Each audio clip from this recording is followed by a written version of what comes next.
नमस्ते दोस्तों। आज सुनिए मालती जोशी जी की लिखी हुई कहानी सती।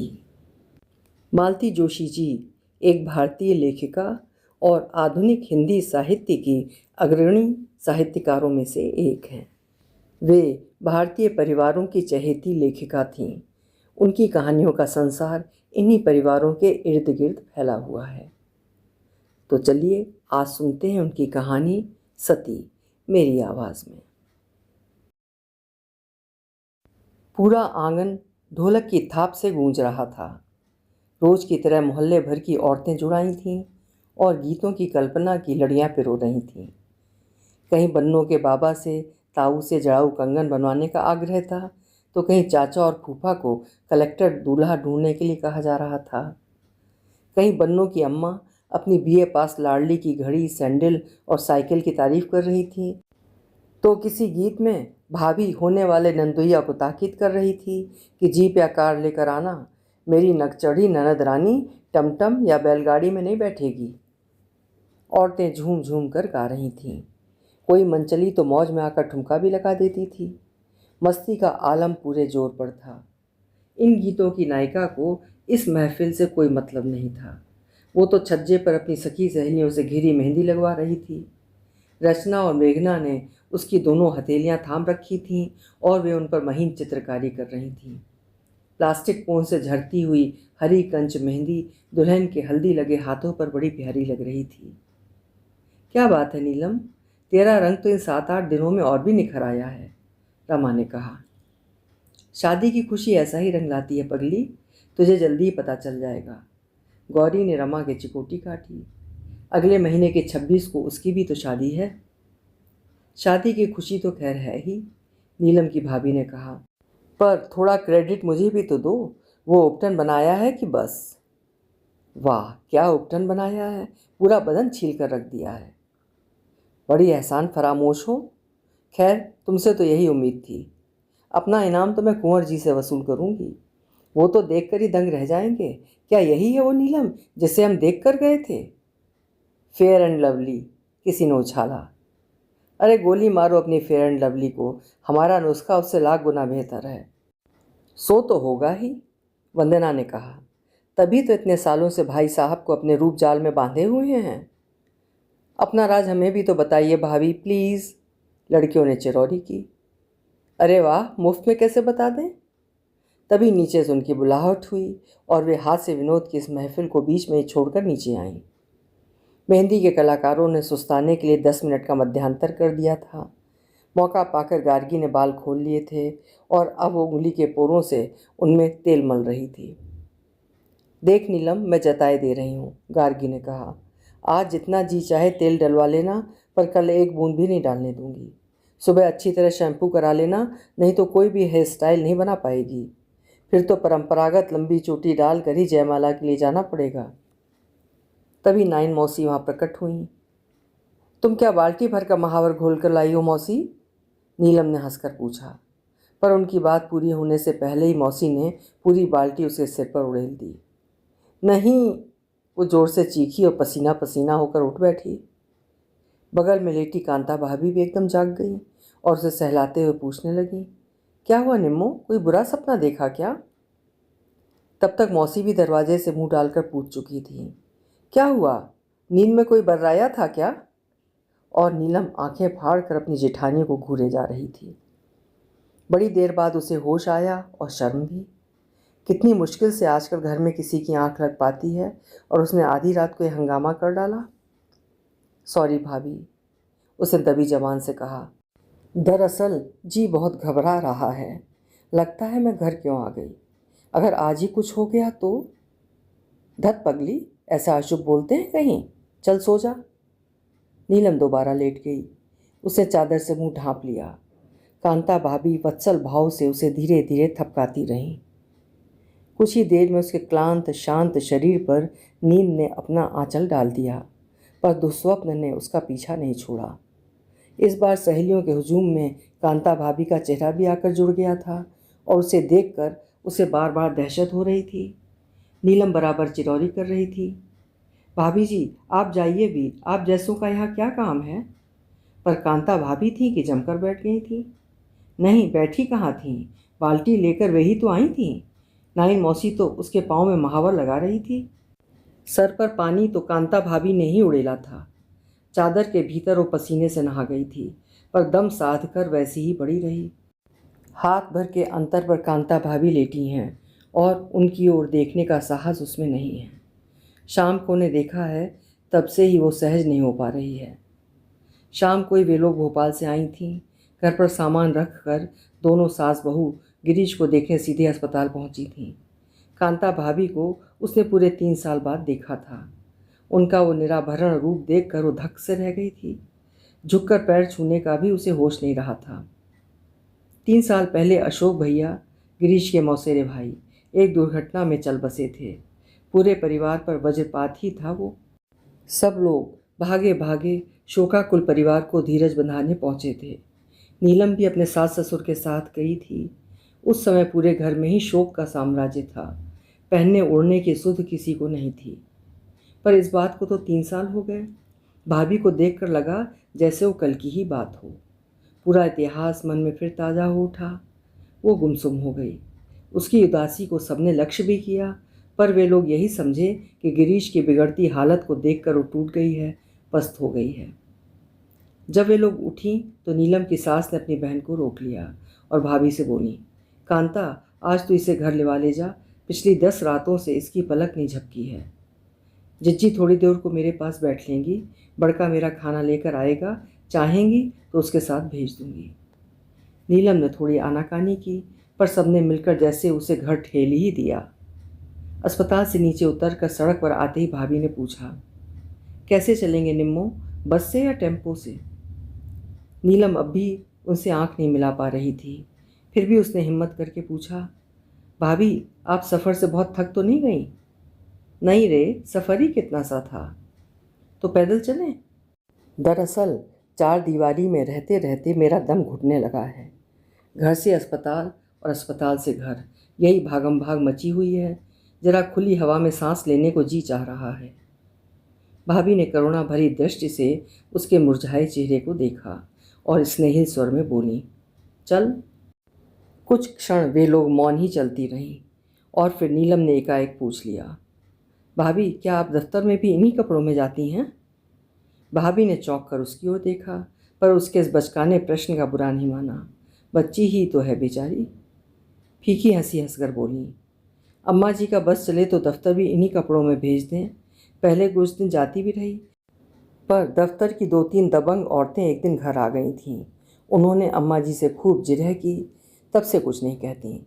अब तो मैं दफ्तर जाते हुए ढंग की साड़ी पहनती हूँ, हल्का सा क्रीम पाउडर भी लगा लेती हूँ, पर अम्मा जी कुछ नहीं कहती। देख कर भी अनदेखा कर जाती हैं, पर और कभी करने लगूँ तो झट कह देती हैं, आदमी मर गया पर इसका मन नहीं मरा। क्या? नीलम तो हतप्रभ रह गई थी। सच कह रही हूँ निम्मो, रात दिन उन्हें बस यही शिकायत है, पर मैं क्या करूँ। आदमी तो पट से मर गया, कुछ सोचने समझने का भी अवसर नहीं दिया, पर मन क्या इतनी आसानी से मरता है? बड़े बड़े साधु सन्यासी ऋषि मुनि तो मन को मार नहीं सके, अम्मा जी मुझसे कहती हैं। भाभी की आवाज़ में एक अजीब कसलापन था। कुछ पल फिर सन्नाटे में ही बीत गए। कुछ देर बाद नीलम ने कहा, मौसी जी तो शुरू से ही मुँह फट हैं, पर मैं सोच रही थी कि आपकी नौकरी के कारण वे आपसे दबती होंगी। अब तो क्वार्टर भी आपके नाम हो गया है ना? उससे क्या फ़र्क पड़ता है? भाभी ने सांस भरकर कहा, नाम चाहे किसी का हो, पर अब तो घर पर गृहस्थी पर उन्हीं का एकाधिकार है। इतने दिनों तक ये था कि कभी छोटे के यहाँ, कभी मंझले के यहाँ ये लोग चले जाया करते थे, पर अब तो ये बहाना हो गया है ना कि मैं अकेली हूँ, बच्चों को देखने वाला कोई नहीं है। अब तो दोनों कहीं जाते भी नहीं, ना दोनों बेटे बुलाते हैं। उन्हें तो इस अजाब से जैसे मुक्ति मिल गई है। अब तो मुझे ही ज़िंदगी भर इस बोझ को ढोना है। दफ्तर से कमा कमा कर भी लाना है, दोनों वक्त रसोई में भी तपना है और इनका एहसान भी मानना है। ये 2 शब्द मीठे बोल देंगी तो जैसे इनकी इज्जत में बट्टा लग जाएगा। तुम दबने की बात करती हो?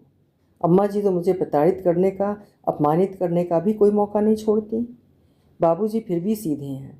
नौकरी के बाद जब मैंने पहली तनख्वाह उनके हाथों पर रखी थी तो बेचारे फूट फूट कर रो पड़े थे, पर अम्मा जी ने लपक कर लिफाफा हाथ से ले लिया और नोट गिनने बैठ गई थी। क्या कह रही हैं? सच कह रही हूँ निम्मो। वो क्षण आज भी मेरे मन प्राणों पर अंकित है। इस दो मुही नीति को तुम क्या कहोगी नीलम, कि उन्हें हर पहली तारीख को मेरा वेतन झटकते हुए कोई झिझक नहीं होती?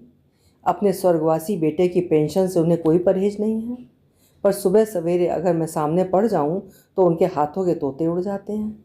दिन भर जिस तिस देवता को मनाती रहती हैं कि कुछ अशुभ न घट जाए। नीलम हक्की बक्की होकर उन्हें सिर्फ देखती रह गई। अम्मा जी तो फिर भी अनपढ़ हैं, पुराने विचारों की हैं, पर घर में और तो सब शिक्षित हैं ना। पर शिक्षा और संस्कार में बहुत फ़र्क होता है बहन। तुम सुषमा की शादी में नहीं आई थी ना? जानती हो, उस शादी में 80,000 रुपया मेरा लगा है, पर पूरी शादी में किसी ने मुझसे ये नहीं कहा कि भाभी साड़ी बदल लीजिए या बारजे पर आकर बारात देख लीजिए। नीलम तो अब चौंकना ही भूल गई। किस किस बात पर आश्चर्य प्रकट करेगी वो? उसने हौसले से इतना ही पूछा, सुषमा की शादी में आपने क्यों पैसा लगाया? उसके और भी तो भाई हैं। पर इनके बीमे की रकम तो सबकी आंखों में चुभ रही थी ना। छोटे ने तो यहाँ तक कह दिया, दादा होते तो क्या अपनी बहन की शादी में कुछ लगाते नहीं? होते तब ना। नहीं है तो क्या हुआ, उनका पैसा तो है।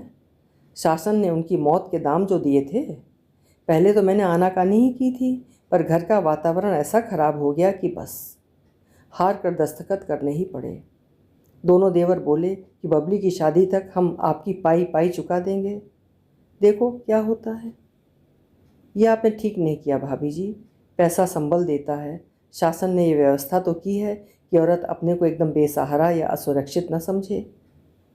घर के लोग इस बात को समझें तब ना। अम्मा जी तो हर बात पे रोने बैठ जाती हैं। उन्हें यह अच्छा हथियार मिल गया है। जवान बेटे की मौत को जब तब भुनाती रहती हैं। ज़रा कुछ हुआ नहीं कि बबली पप्पू को गले लगाकर रोना शुरू कर देती हैं। सच कहती हूँ नीलम, मैं परेशान हो गई हूँ।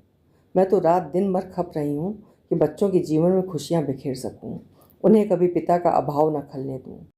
पर एक भी त्यौहार ऐसा नहीं जाता जबकि उन्होंने बच्चों को न रुलाया हो। एक आध साल तो मेरा भी कुछ करने का मन नहीं हुआ, पर बच्चों के उदास चेहरे भी तो नहीं देखे जाते। अब मोहल्ले के बच्चों को बुलाकर जन्मदिन की छोटी सी पार्टी कर लेती हूँ तो अम्मा जी को जैसे दौरा पड़ जाता है। अगर मैं कुछ कहने जाऊँ तो मुझी वह बरस पड़ती हैं। अब मैं तुझ जैसा पत्थर का कलेजा कहाँ से लाऊं? इससे तो अच्छा था आप अपनी माँ के पास चली जाती। वो क्या इतना सरल है बहन? माँ खुद भाइयों के सहारे जी रही हैं। उनका साथ भी कितने दिन का है। वे खुद ही कहती हैं, ससुराल वालों से बना कर रखो, कल को तुम्हारे बच्चों के शादी ब्याह होंगे तो यही लोग काम आएंगे। सच कहती है निम्मो, अगर इन बच्चों का साथ ना होता तो मैं कुएं में कूद जाती। जो लोग औरत को जिंदा जला देते हैं उनको तो सरकार सज़ा देती है, पर जो लोग उसे ज़िंदगी भर जलाते रहते हैं उनके खिलाफ कोई कानून क्यों नहीं बनाता? उनके स्वर का गीलापन नीलम को भीतर तक छू गया।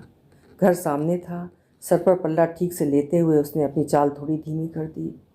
भाभी का हाथ स्नेह से दबाते हुए सांत्वनापूर्ण शब्दों में कहा, भाभी आप तो फिर भी बेहतर स्थिति में हैं। काश आपने मेरी चाची को देखा होता। आप तो पढ़ी लिखी हैं, आपके पास नौकरी है, मकान है। ये तो आपका सौजन्य है, आपके सुसंस्कार हैं कि आप चुपचाप इतना सब कुछ सह रही हैं। अगर आप ठान लें तो कल स्वतंत्र हो सकती हैं।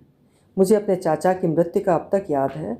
चाची की इतनी कच्ची उम्र, घोर निरक्षरता, अपार रूप और गोद में 3 दुधमुहे बच्चे। आप कल्पना नहीं कर सकती कैसे उन बच्चों को उन्होंने पाला होगा। किस किसके एहसान नहीं लिए। कौन सा अपमान था जो नहीं सहा। कौन से लांछन थे जो उन लोगों पर नहीं लगे। आज उनके बच्चे बड़े हो गए हैं, पर बचपन की स्मृतियों की कड़वाहट उनके मन में घुल गई है। वो रिश्तेदारों से सीधे मुंह बात नहीं करते। क्यों करेंगे? लोग पालतू कुत्ते को रोटी देते हैं तो प्रेम से बैठकर खिलाते हैं। इन अनाथ बच्चों को तो इतना भी लाड़ दुलार किसी ने नहीं दिया।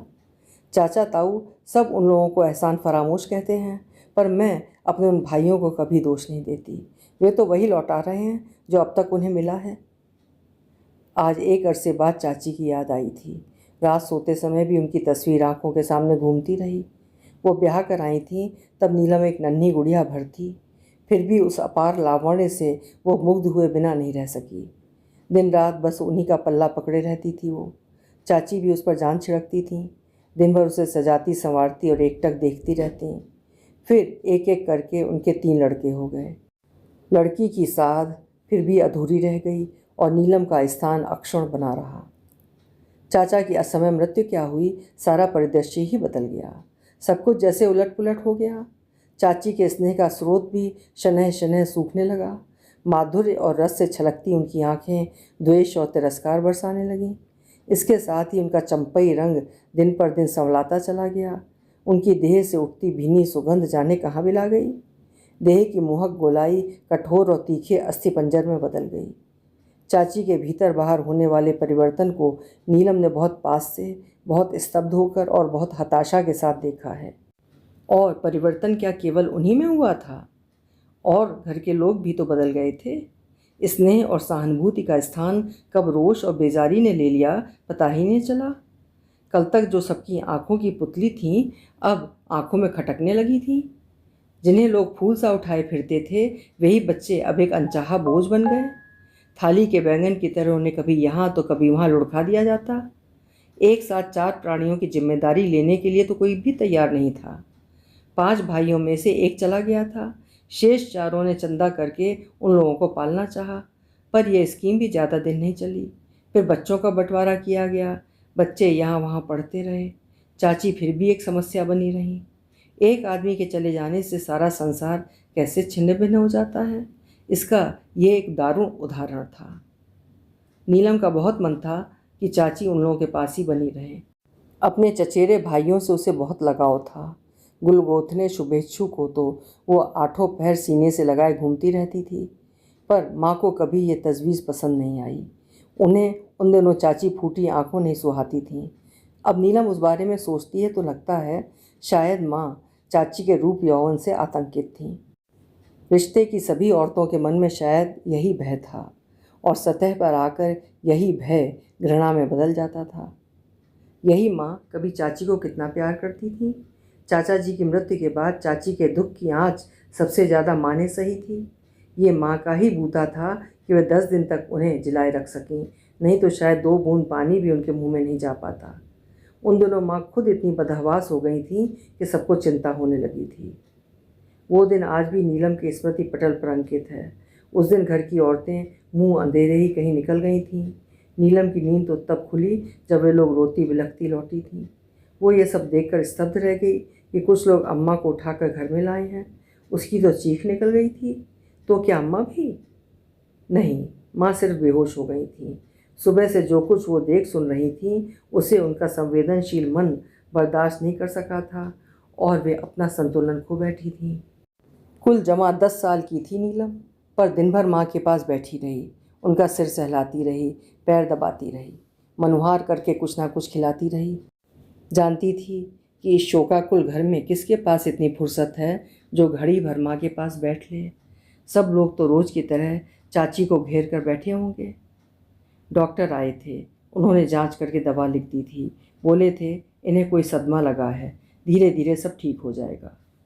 नीलम हैरान थी, अब यह नया सदमा कैसा? पर उसे कोई कुछ नहीं बता रहा था। सब जैसे चुप साध गए थे। फिर माँ ने ही उसे सब कुछ बताया था। जब तक संभव हुआ वे जब्त किए बैठी रहीं, पर जब घुटन बर्दाश्त से बाहर हो गई थी तो उन्होंने सब कुछ उगल दिया। बच्ची की कच्ची उम्र का ख्याल किए बिना वे बताती चली गईं कि कैसे मुंह अंधेरे नाइन आई थी, कैसे उसने छोटी का श्रृंगार किया था, कैसे मेहंदी महावर रचाया था, मांग में भर मुट्ठी सिंदूर डाला था, और फिर कैसे उसे नई चूनर उड़ाकर सब लोग नदी पर ले गए थे। वहाँ किस बेदर्दी से उसकी चूड़ियाँ तोड़ी गई थीं, कैसे रगड़ रगड़ कर महावर छुड़ाया था, सिंदूर धुलवाया था, कैसे उस सद्य विधवा का सारा सुहाग उतारा गया था, और छोटी कैसे बिलख बिलख कर रोई थी। नीलम तो सारा वर्णन सुनकर ही काँपने लगी थी। माँ ने तो सब कुछ प्रत्यक्ष देखा था, बेहोश ना होती तो क्या करती? ऐसी बातें मुँह से कहते नहीं हरी निम्मो, असगुन होता है, पर मैं क्या करूँ, ना कहूँगी तो मेरी छाती फट जाएगी। नीलम उस वेदना को समझती थी, वो उसे बांट लेने को तत्पर थी। धीरे धीरे माँ का सीना दबाती रही, जिससे रहा सहा गुबार भी निकल जाए। ये कैसा घिनौना विषय है लली, कमज़ोर को सताना तो पाप होता है ना? हाँ, मरे हुए को मारना तो और भी बड़ा पाप होता होगा। और उस पाप कर्म में मैं भी तो शरीक थी। भगवान मुझे कभी माफ़ नहीं करेंगे। और माँ फूट फूट कर रो दी थी। उनकी छाती में दबा हुआ दुख धीरे धीरे पिघलता रहा था। इस वर्णन को सुनने के बाद चाची को देखने का, उनसे गले मिलकर रोने का मन होने लगा था, पर उनका कहीं पता नहीं था। ताऊ जी की पुष्पा ने फुसफुसाकर बताया था उन्हें किसी कमरे में छिपा दिया है, आज उनका कोई मुंह नहीं देखेगा। अच्छा होता वो चाची का चेहरा फिर कभी नहीं देखती। सच, उनके उस रूप की तो उसने कल्पना भी नहीं की थी।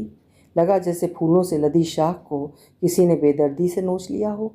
उनकी गोरी कलाइयों पर चटकी हुई चूड़ियों की लाल रेखाएं अब भी ताज़ी थीं।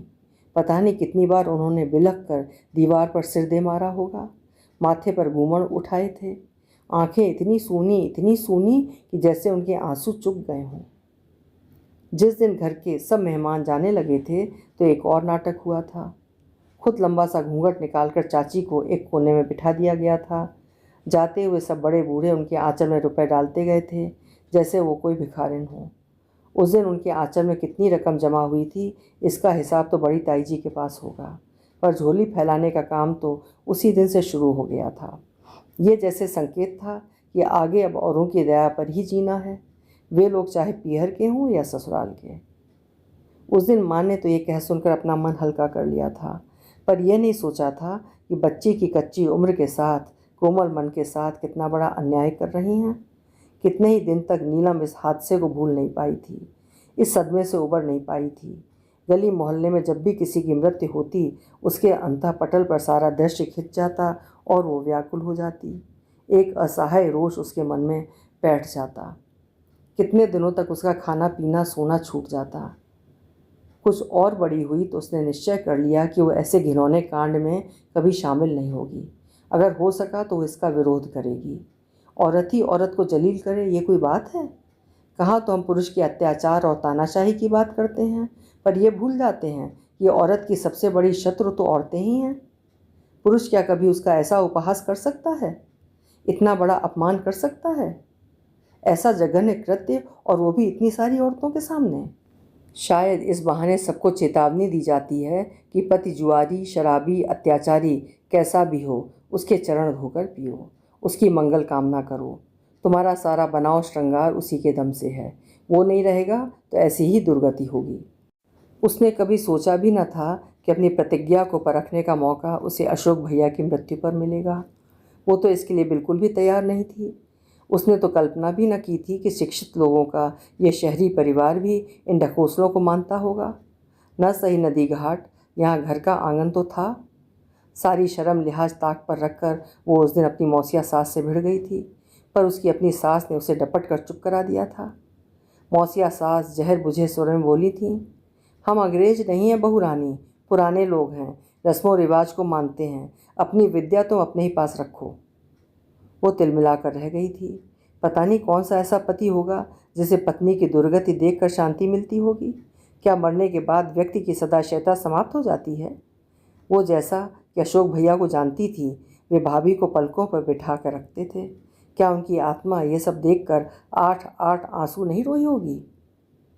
और इन्हीं परंपरावादी लोगों ने जब 15वें दिन ही भाभी को भैया के दफ्तर में ले जाकर खड़ा कर दिया तो नीलम जैसे क्रोध से उफन पड़ी। क्या ये लोग भूखे मर रहे थे कि चिता की ठंडी होने तक भी सब्र न कर सके? उसने गिरीश से कहा। औरों से कहने की इत्तेफाक उसमें नहीं थी। यह अनुकंपा नियुक्ति है नीलू, इसके भी कुछ नियम होते हैं।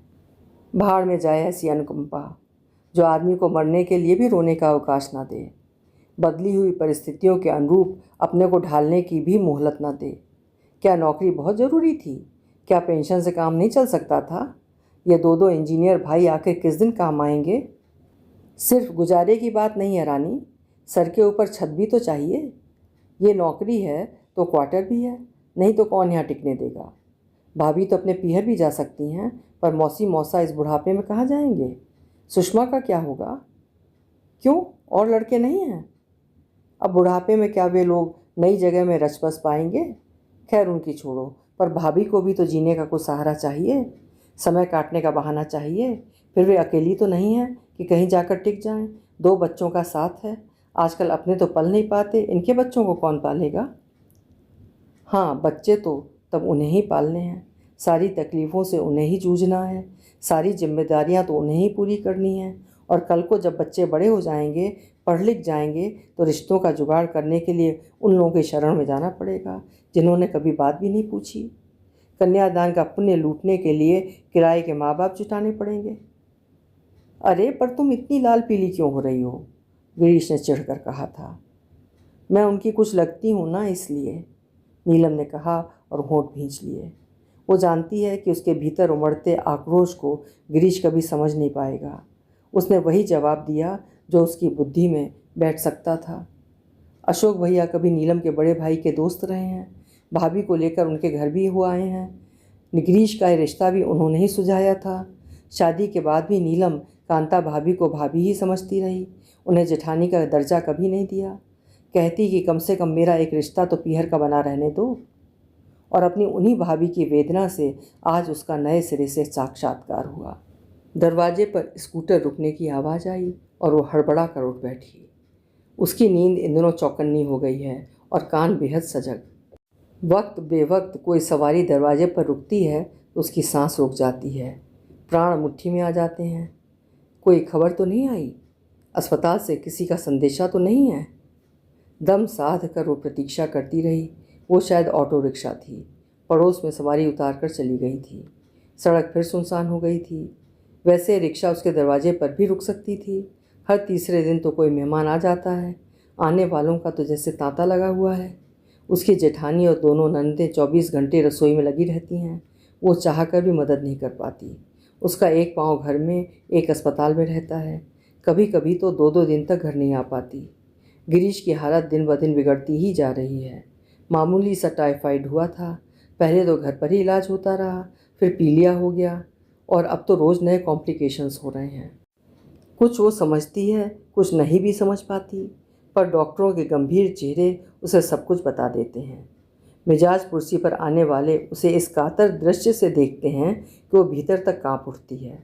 अपना आगत जैसे उसे हाथ भर की दूरी पर से दिखाई देने लगता है। दूर से किसी वाहन की घरघराहट फिर से सुनाई दे रही थी। शायद स्कूटर ही था। फिर दूसरा, फिर तीसरा। सड़क बाकायदा चलने लगी थी। शायद 4 बज रहे थे। अब सोने से क्या फ़ायदा, कहते हुए उसने जैसी करवट ली, सामने कांता भाभी नजर आ गईं। मन के किसी चोर कोने से आवाज़ आई। सुबह सवेरे ने देख लिया, पता नहीं आज क्या हो। नीलम ने सख्ती से उस संस्कारग्रस्त आवाज़ को टपट दिया। कल इसी बात के लिए वो मौसी जी को कोस रही थी और आज खुद। रात सोते समय कसैली हंसी के साथ भाभी ने बताया था, जानती हो अम्मा जी इतनी परेशानी में भी बाहर क्यों सो रही हैं? इसलिए कि सुबह उठते ही कहीं मेरा सामना ना हो जाए। उस समय मौसी पर इतना गुस्सा आया था। वाह क्या इंसानियत है। बहू का श्रृंगार उतरवा कर अब अपने सुहाग पर इतरा रही हैं। अठन्नी भर की बिंदी लगाती हैं, हाथ हाथ पर चूड़ियाँ पहनती हैं और दिन भर पान की गिलौरी दबाए रखती हैं। जवान जहान बहू को तो वैराग्य का उपदेश देती हैं और खुद 60 साल की उम्र में भी माया मोह में गले गले तक डूबी हुई हैं। क्या मरने वाला आपका कुछ नहीं लगता था? उसके लिए किसी चीज़ का त्याग तो किया होता, या कि जब तक आंसू टपका देना ही काफ़ी है? धन्य है भाभी, जैसे संवेदन शून्य लोगों के बीच जीवन का नरक भोग रही हैं। तभी तो बेचारी कहती हैं, ये बच्चे नहीं होते ना निम्मो तो मैं कब की कुएं में छलांग लगा देती, पर इनके कारण बंद गई हूँ बस। छलांग? चौंक पड़ी नीलम। ये तो जैसे भाभी ने उसे मुक्ति मंत्र ही दे दिया है। उसकी सारी दुविधा दुश्चिंता क्षणांश में समाप्त हो गई। कल तक अपने निस्संतान होने का उसे बहुत दुख था। इन दिनों तो ये अभाव बहुत ही खल रहा था। काश उसकी गोद में खिलौना होता तो बाकी ज़िंदगी का अकेला सफ़र वो खुशी से काट लेती। पर अब लग रहा है कि ईश्वर ने कितनी कृपा की है कि उसके पाँवों में बेड़ियाँ नहीं डाली। अब वो स्वतंत्र है, अपनी अकेली जान का कुछ भी कर सकती है। वो धीरे से उठी और कमरे से बाहर आ गई। बरामदे में ही कहीं पिछवाड़े की चाबियां लटक रही हैं। उसने अंधेरे में टटोलना शुरू किया। चाबी तो मिल गई, पर खनक से बुआ जी की आंख खुल गई। कौन है? मैं हूँ बुआ जी, नीलम, पानी लेने जा रही हूँ। अच्छा, बुआ जी ने कहा और आश्वस्त भाव से करवट बदलकर फिर सो गई।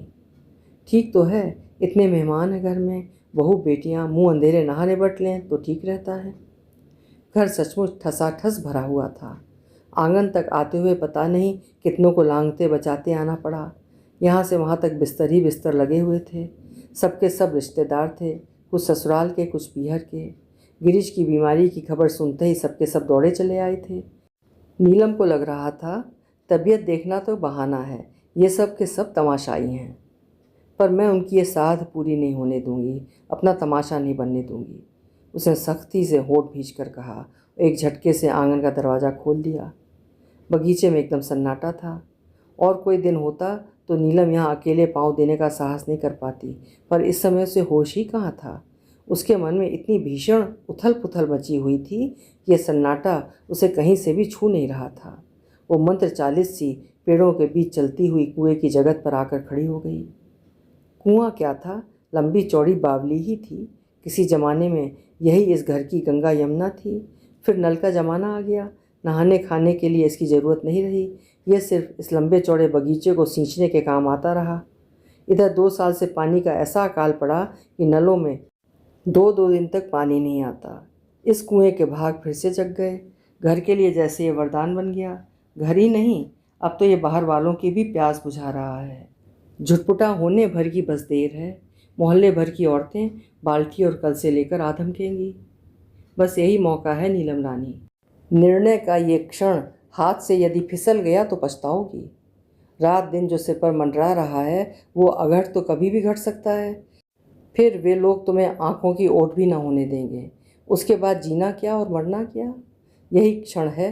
अगर अन्याय का प्रतिकार करने की सामर्थ्य नहीं है तो ना सही, उससे बच तो सकती हो। कमर से पल्ला खोल कर उसने मुंह पर कसकर लपेट लिया। एक साथ 2 लपेटे देकर सामने एक फंदा सा बना लिया। दोनों हाथ उसमें नमस्कार की मुद्रा में फंसा लिए और कुल देवता का स्मरण करके मुंडेर पर खड़ी हो गई। क्षमा करना, मैं तुम्हें अपवित्र कर रही हूँ। उसने जल देवता से क्षमा याचना की, पर दूसरा कोई चारा भी तो नहीं है। एकाएक गिरीश बहुत याद आए। ये सच है कि उसे संतान सुख नहीं मिल पाया, पर इन 4 सालों में उसे जो स्वप्निल दिन मिले हैं, रंगीन रातें मिली हैं, उनके लिए वो गिरीश की हमेशा ऋणी रहेगी। काश एक बार उनसे भेंट हो पाती। अब उस लोक में ही होगी। उसने अपने कमज़ोर पड़ते मन को फटकारा और हर गंगे की ध्वनि के साथ अपने को पानी में झोंक दिया। अभी आप सुन रहे थे मालती जोशी जी की लिखी हुई एक दुखद कहानी सती। हिंदी साहित्य की उत्कृष्ट और यादगारी कहानियाँ सुनते रहने के लिए कृपया चैनल को सब्सक्राइब करना ना भूलें, और कहानी यदि पसंद आई हो तो लाइक और शेयर ज़रूर करें। कल फिर मिलते हैं। नमस्कार।